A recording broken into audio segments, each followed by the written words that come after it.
CH4 અને C2H5 બંને બનાવી શકાતા હોય તેવું સંયોજન નીચેનામાંથી કયું છે? તો ઓપ્શન એ આપણે જોઈએ CH3COONA. તો CH3COONA ની પ્રક્રિયા NaOH વત્તા CaO સાથે કરવાથી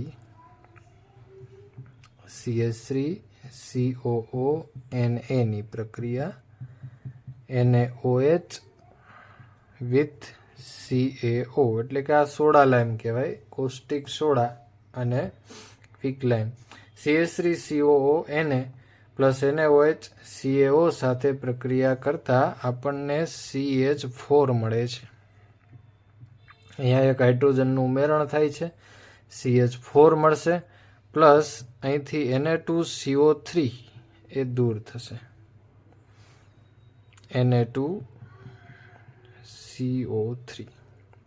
તો આ પ્રક્રિયા દ્વારા CH4 તો બનાવી શકાય છે, પણ હવે C2H6 બનાવી શકાય છે કે કેમ એ પણ જોઈ લઈએ.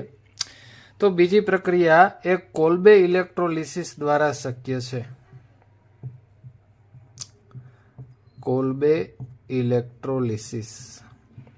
કોલ્બે ઇલેક્ટ્રોલિસિસ એવી વસ્તુ છે કે જેમાં બેકી સંખ્યામાં કાર્બન ધરાવતો હાઇડ્રોકાર્બન મળે છે.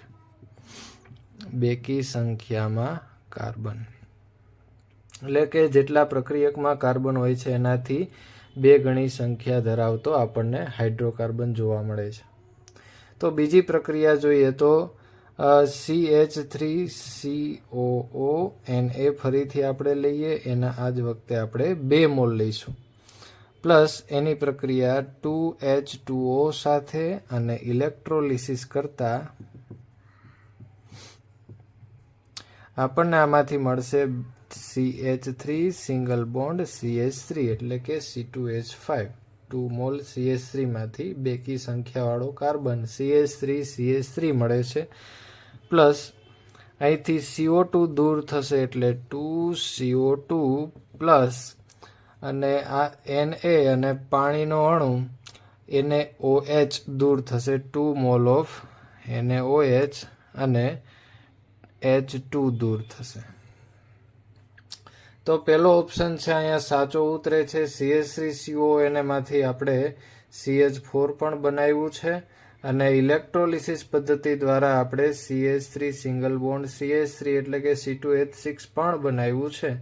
હવે આપણે બીજો ઓપ્શન પણ ચેક કરી લઈએ કે CH3Cl માંથી આ બંને વસ્તુ મળે છે કે કેમ.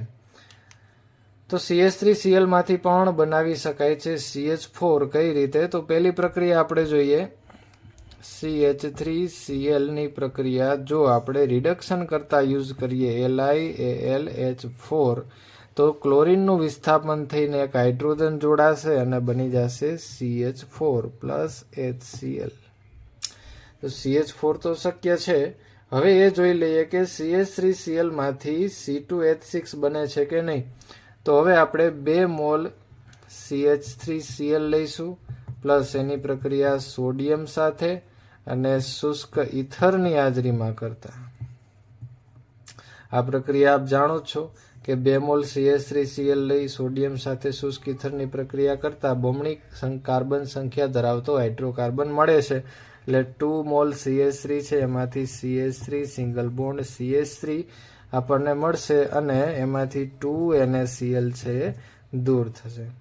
ત્રીજો છે એ CH3MgBr ગ્રિગ્નાર્ડ પ્રક્રિયક દ્વારા એ આપણે આ બંને વસ્તુ બનાવી શકીશું નહીં, કારણ કે એમાં આપણને બમણી કાર્બન સંખ્યા ધરાવતો C2H6 એ મળશે નહીં. એટલે જવાબ C એ ખોટો છે. A અને B મળે છે એટલે D વિકલ્પ આપેલા છે A અને B બંને, તો આપણો જવાબ D છે એ અહીં સાચો છે.